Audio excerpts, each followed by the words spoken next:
കരങ്ങൾ കൂപ്പി പിടിച്ച് കണ്ണുകൾ തുറന്ന് ദിവ്യകാരണത്തിലേക്ക് നോക്കാം.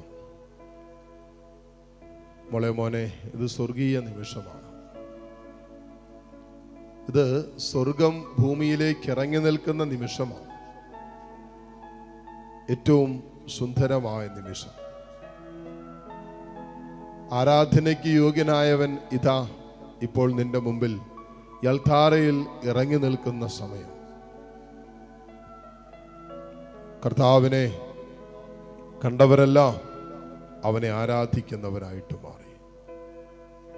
യെശയ്യായുടെ നയനങ്ങൾ കർത്താവിനെ ദർശിച്ചപ്പോ യെശയ്യാ ദൈവത്തെ ആരാധിക്കുന്നവനായിട്ട് മാറി. ഇതാ മക്കളെ, നമ്മുടെ നയനങ്ങൾ കർത്താവിനെ കണ്ടുകൊണ്ടിരിക്കുക. ജീവിക്കുന്നവനായ ദൈവത്തിനെ നമ്മുടെ കണ്ണുകൾ കാണുന്ന നിമിഷം നമുക്കും കർത്താവിനെ ആരാധിക്കാം, നമുക്കും കർത്താവിനെ സ്തുതിക്കാം, നമുക്കും കർത്താവിനെ മഹത്വപ്പെടുത്താം. നമുക്കൊരുമിച്ച് ഈ ദിവ്യകാരുണ്യത്തിൽ എഴുന്നള്ളിയിരിക്കുന്ന ഈശോയെ ആരാധിച്ചുകൊണ്ട് പ്രാർത്ഥിക്കാം. പരിശുദ്ധ പരമ ദിവ്യകാരുണ്യ നാഥനായ ഈശോയ്ക്ക് എന്നേരവും ആരാധനയും സ്തുതിയും പുകഴ്ചയും ഉണ്ടായിരിക്കട്ടെ. പ്രാർത്ഥിക്കുക. ദൈവത്തിന്റെ സ്നേഹത്തിൽ ദൈവം നമുക്കായി ഒരുക്കി വെച്ചിരിക്കുന്നവ സ്വന്തമാക്കാൻ ആഗ്രഹമുള്ളവനെ പോലെ, ആഗ്രഹമുള്ളവളെ പോലെ പ്രാർത്ഥിക്കുക. പ്രാർത്ഥിക്കുന്ന മനുഷ്യരുടെ ജീവിതത്തിൽ അത്ഭുതങ്ങൾ സംഭവിക്കും. പ്രാർത്ഥിക്കുന്ന മനുഷ്യരുടെ ജീവിതത്തിലാണ് അത്ഭുതങ്ങൾ സംഭവിക്കുക. മക്കളെ, നമ്മൾ പ്രാർത്ഥനയിൽ ദൈവ സാന്നിധ്യത്തിലാണ് ഇപ്പോൾ. അത്ഭുതങ്ങൾ സംഭവിക്കാൻ സാധ്യതയുള്ള ജീവിതത്തിന്റെ അനുഭവത്തിലാണ് നമ്മളിപ്പോൾ ആയിരിക്കുന്നത്. ഈ കൂട്ടായ്മയിൽ രോഗികളായിരിക്കുന്ന മക്കളുണ്ടോ? പ്രത്യേകം പ്രാർത്ഥിക്കുക. കർത്താവേ, നീ എന്നെ സുഖപ്പെടുത്തണമേ എന്ന് ഉള്ളുകൊണ്ട് പറഞ്ഞു പ്രാർത്ഥിക്കുക. ഹൃദയം തകർന്നിരിക്കുന്ന അവസ്ഥയിലായിരിക്കുന്ന മക്കളുണ്ടോ? കർത്താവിനോട് പറ, കർത്താവേ, ഹൃദയം തകർന്ന അവസ്ഥയിൽ ഇതാ ഞാൻ നിന്നെ വിളിക്കുന്നു. എൻ്റെ ഹൃദയത്തിന്റെ വേദനകളും ബദ്ധകളും നീ ഏറ്റെടുക്കണമേ എന്ന് പറ. സ്വപ്നങ്ങൾ പൊലിഞ്ഞുപോയ ജീവിതത്തിന്റെ അനുഭവത്തിലാണോ നീ? ജീവിതത്തിന്റെ പലവിധ ഞെരുക്കങ്ങള് നിന്നെ വേട്ടയാടുന്നുണ്ടോ? കുടുംബജീവിതത്തിന്റെ, ദാമ്പത്യ ജീവിതത്തിന്റെ ഒക്കെ വല്ലാത്ത സംഘർഷങ്ങള് നിന്റെ ജീവിതത്തിന്റെ മേൽ ആഞ്ഞടിക്കുന്നുണ്ടോ? കൊടുങ്കാറ്റടിക്കുന്നത് പോലെ മക്കളുടെ ജീവിതം കൈവിട്ടു പോകുന്ന അനുഭവത്തിലൂടെയാണോ കടന്നുപോയിക്കൊണ്ടിരിക്കുന്നത്? പ്രതീക്ഷിക്കാത്ത ജീവിതത്തിന്റെ ചില തിക്താനുഭവങ്ങള് നിന്റെ ജീവിതത്തിന്റെ ഭാഗമായി നീ കൊണ്ടു നടക്കുന്നുണ്ടോ? എല്ലാ വേദനകളും നീ ദൈവത്തിന്റെ മുമ്പിൽ ഇറക്കി വെച്ച്, നിന്റെ എല്ലാ സങ്കടങ്ങളും കർത്താവിന്റെ മുമ്പിൽ ഇറക്കി വെച്ച് പ്രാർത്ഥിക്കേണ്ട സമയമാണ്. കാരണം നിന്റെ കർത്താവ് നിന്നെ കാണുന്ന സമയമാണ്. ബാറൂക്കിന്റെ പുസ്തകം 2-ാം അധ്യായത്തില് 16-ാമത്തെ തിരുവചനത്തിൽ ഇങ്ങനെ എഴുതി വെച്ചിട്ടുണ്ട്: കർത്താവേ, അങ്ങയുടെ വിശുദ്ധ വാസസ്ഥലത്ത് നിന്ന് ഞങ്ങളെ കടാക്ഷിക്കുകയും ഞങ്ങളോട് കാരുണ്യം കാണിക്കുകയും ചെയ്യണമേ. കർത്താവേ, അങ്ങയുടെ വിശുദ്ധ വാസസ്ഥലത്ത് നിന്ന് ഞങ്ങളെ കടാക്ഷിക്കുകയും ഞങ്ങളെ അനുഗ്രഹിക്കുകയും ഞങ്ങളോട് കരുണ കാണിക്കുകയും ചെയ്യണമേ. ഇതാ കർത്താവ് വസിക്കുന്നിടം. മോനെ, ഇതാ കർത്താവ് ജീവനോടെ നിന്റെ കൺമുമ്പിൽ എഴുന്നള്ളിയിരിക്കുന്ന സമയം. നിന്നെ കടാക്ഷിക്കാൻ, നിന്നോട് കരുണ കാണിക്കാൻ നിന്റെ കർത്താവ് ഇതാ എഴുന്നള്ളി വന്നിരിക്കുന്ന സമയമാണിത്. അതാ പറഞ്ഞത്, സ്വർഗം നിനക്ക് വേണ്ടി സമ്മാനിച്ച മണിക്കൂറാണ് ഇത്. സ്വർഗത്തിന്റെ ശക്തി നിന്റെ മേൽ പ്രകടമാകുന്ന നിമിഷമാണ്. ദൈവത്തിന്റെ വലിയ കരുണയും ദൈവത്തിന്റെ വലിയ സ്നേഹവും നിന്റെ മേൽ ചൊരിയപ്പെടുന്ന മണിക്കൂറാണ് മോനെ ഇതെന്ന് മനസ്സിലാക്ക്. ഹൃദയം നുറുങ്ങി ദൈവത്തെ വിളിക്ക്. ഹൃദയത്തിന്റെ ഭാരം ഇറക്കി വെച്ച് ദൈവത്തോട് പ്രാർത്ഥിക്ക്. കർത്താവേ, പ്രാർത്ഥിക്കാൻ പോലും പറ്റാത്ത മക്കൾ ഇതിനകത്തുണ്ടാകാം. പ്രാർത്ഥനാ ജീവിതം നഷ്ടപ്പെട്ടു പോയ മക്കൾ ഇതിനകത്തുണ്ടാകാം. പ്രാർത്ഥനയിൽ മന്ദതയും മരവിപ്പൊക്കെ അനുഭവപ്പെടുന്ന മക്കൾ ഇതിനകത്തുണ്ടാകാം. എന്തിനും പ്രാർത്ഥിക്കണമെന്ന് ചോദിക്കുന്ന മക്കൾ ഇതിനകത്തുണ്ടാകാം. ഇത്രയും പ്രാർത്ഥിച്ചിട്ടും എൻ്റെ ജീവിതത്തിൽ ഒന്നും സംഭവിച്ചിട്ടില്ലല്ലോ എന്നോർത്ത് സങ്കടപ്പെടുകയും നിരാശപ്പെടുകയും ഒരൊറ്റ ദൈവത്തോട് പെറുപെറുക്കുകയും ചെയ്യുന്ന മക്കള് ഇതിനകത്തുണ്ടാകാം. ഈശോയെ, ഇവരുടെ വേദനകളെല്ലാം അറിയുന്നവൻ നീ മാത്രമാണല്ലോ. ഇവരുടെ സങ്കടങ്ങളെല്ലാം അറിയുന്നവൻ നീ മാത്രമാണല്ലോ. ഇവരുടെ കണ്ണുനീരൊപ്പാൻ വന്നവനാണല്ലോ കർത്താവേ നീ. പ്രവാചകൻ കൂട്ടിച്ചേർക്കുകയാണ്, കർത്താവേ നീ ഞങ്ങളെ കടാക്ഷിക്കുകയും ഞങ്ങളോട് കരുണ കാണിക്കുകയും ചെയ്യണമേ. കർത്താവേ ചെവി ചായിച്ച് നീ കേൾക്കണമേ. കർത്താവേ കണ്ണു തുറന്ന് നീ കാണണമേ. ഈശോയെ നീ എന്നെ കേട്ടാലുണ്ടല്ലോ, നീ എന്നെ കണ്ടാലുണ്ടല്ലോ, എൻ്റെ ജീവിതം മാറുമെന്ന് എനിക്കറിയാം. 38 വർഷക്കാലം ബത്സയിദ കുളക്കടവിൽ കടന്നവനെ കർത്താവ് കണ്ടു എന്നാ വചനം പറയുന്നത്. കർത്താവ് അവനെ കണ്ടു.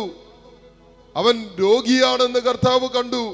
38 വർഷക്കാലമായി അവൻ ചങ്ക് നിറയെ വേദന കൊണ്ട് നടക്കുന്നവനാണെന്ന് കർത്താവ് കണ്ടു.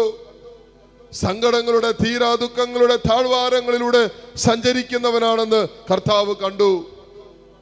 അവന്റെ ജീവിതം മാറി. കർത്താവ് കണ്ടപ്പോ അവന്റെ ജീവിതം മാറിയില്ല എങ്കിൽ ഇതാ കർത്താവ് നിന്നെ കാണുന്ന സമയമാ. നിന്റെ ജീവിതം മാറാതിരിക്കുമോ?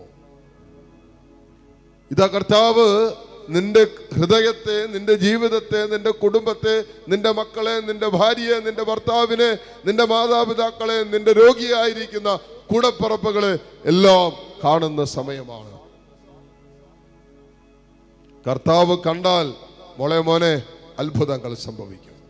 നിന്റെ വരുമാന മാർഗങ്ങളെ കർത്താവ് കണ്ടുകൊണ്ടിരിക്കുക. നീ ദൈവസന്നിധിയിലേക്ക് ഉയർത്തിപ്പിടിച്ചിരിക്കുന്ന ജീവിതത്തിന്റെ വിഷയങ്ങളുണ്ടല്ലോ, ആ വിഷയങ്ങളെ നിന്റെ കർത്താവ് കണ്ടുകൊണ്ടിരിക്കുക.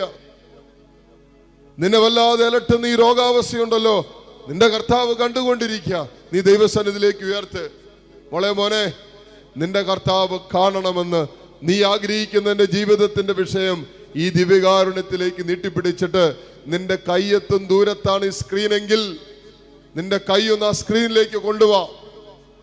നിന്റെ മൊബൈൽ ഫോണിലൂടെയോ TV-യിലൂടെയോ ഒക്കെ ആയിരിക്കാം ഈ ശുശ്രൂഷയിൽ നീ പങ്കുചേരുന്നത്.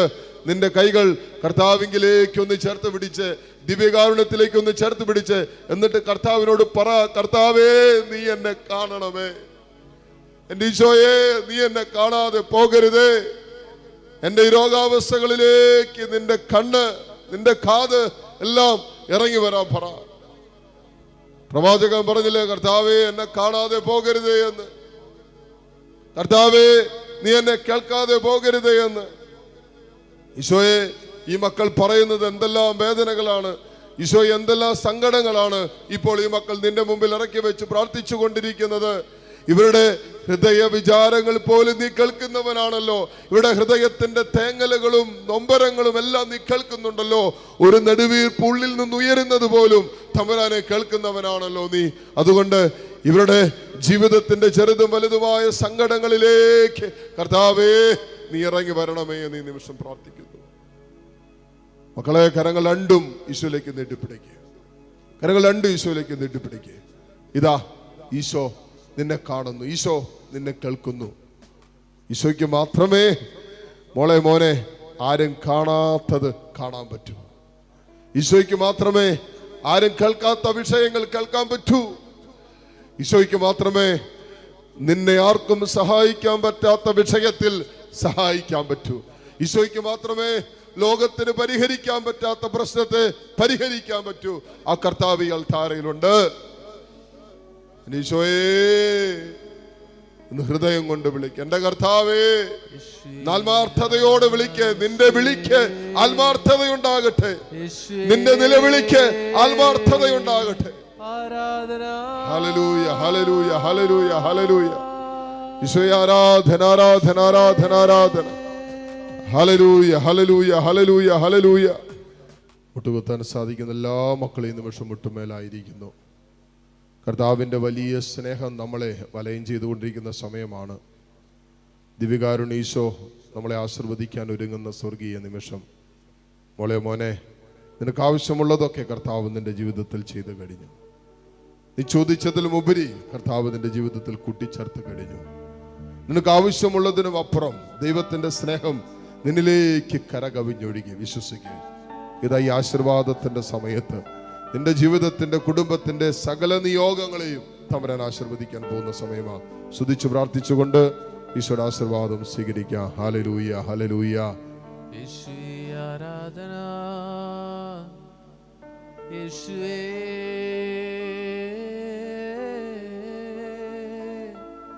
ഹല്ലേലൂയ, ഹല്ലേലൂയ, യേശുവേ ഹല്ലേലൂയ, ഹല്ലേലൂയ, ഹല്ലേലൂയ, യേശുവേ ഹല്ലേലൂയ, ഹല്ലേലൂയ, ഹല്ലേലൂയ, യേശുവേ ഹല്ലേലൂയ, ഹല്ലേലൂയ, യേശുവേ